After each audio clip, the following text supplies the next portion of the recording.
pendek karya A.A. Nafis.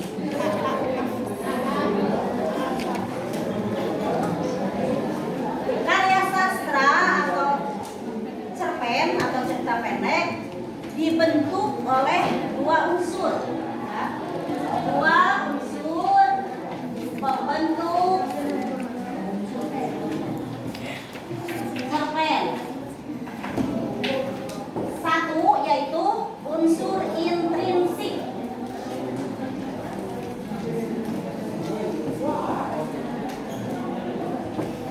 Unsur intrinsik apa saja yang termasuk unsur intrinsik? Yang pertama yaitu tema, ya. Karena unsur intrinsik itu adalah merupakan unsur yang terdapat di dalam cerita tersebut, ya. Jadi yang pertama tema. Apa itu tema? Tema adalah bukan judul, ya. Tema bukan judul, tapi merupakan inti pokok atau pokok cerita, inti cerita, ya. Terus yang kedua yaitu alur. Apa alur? Jalan cerita. Alur itu ada alur maju, alur maju, ya. Alur mundur dan campuran. Kemudian yang ketiga yaitu latar.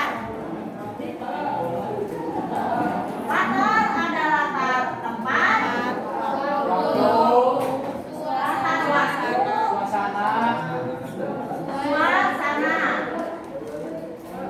Latar tempat misalnya, ya seperti di dalam cerita Robohnya Surga Kami kan di sana ada ada kampung saya, ada pasar, itu adalah tempat, ya. Kalau waktu yaitu menunjukkan waktu, misalnya pagi, siang, sore, malam, subuh, ya, atau hari ini, besok, itu adalah waktu. Suasana, kalau suara itu menyatakan keadaan, menggambarkan keadaan, misalnya senang, sedih, gembira, mencekam, menakutkan, menegangkan. ya, suasana. Kemudian yang keempat yaitu sudut pandang. Ini dulu penokohan, tokoh dan penokohan. Tokoh dan penokohan. Apa bedanya tokoh dan penokohan? Kalau tokoh orangnya, kalau penokohan sifat atau karakter si Tokoh. Misalnya tokoh di dalam cerpen Robohnya Surau Kami ada Ayo Sidik misalnya. Itu tokoh. Tokohnya Ayo Sidik. Penokohannya sifatnya usil misalnya, ya, atau suka bercanda, pemalas, baik hati. Nah itu adalah penokohan, ya. Jadi beda antara tokoh dengan penokohan. Kalau tokoh orangnya, kalau penokohan wataknya atau sifat si Tokoh. ya. Kemudian ada sudut pandang. Apa itu sudut pandang? Yaitu cara bercerita si pengarang. Biasanya sudut pandang itu ada sudut pandang orang pertama dan sudut pandang orang ketiga, ya. Apa ciri sudut pandang orang pertama?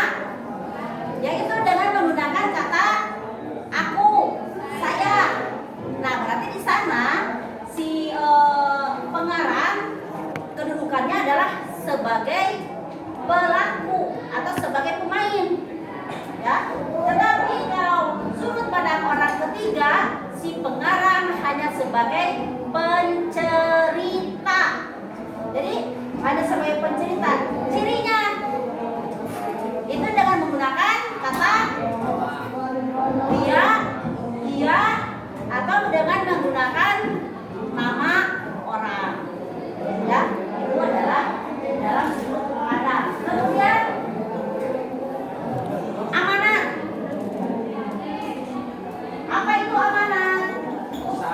Pesan yang ingin disampaikan oleh si pengarang pengarang kepada membaca.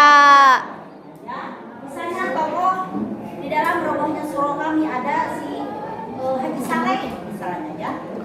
Apakah patut dicontoh tidak ini karakter Haji Saleh itu atau karakter si kakek ya, karakter si Ayo Sidi ya. Nah, jadi biasanya ya amanat yang ingin disampaikan oleh si pengarang itu biasanya harus dicontoh hal yang positif ya, negatifnya jangan begitu. Seperti dalam Robohnya Surah kami misalnya di sana menceritakan si kakek itu ya hanya bekerja sebagai pengurus masjid ya, membersihkan masjid, tapi dia itu punya keluarga, keluarga tidak punya anak, punya istri, tapi dia itu tidak peduli terhadap keluarganya.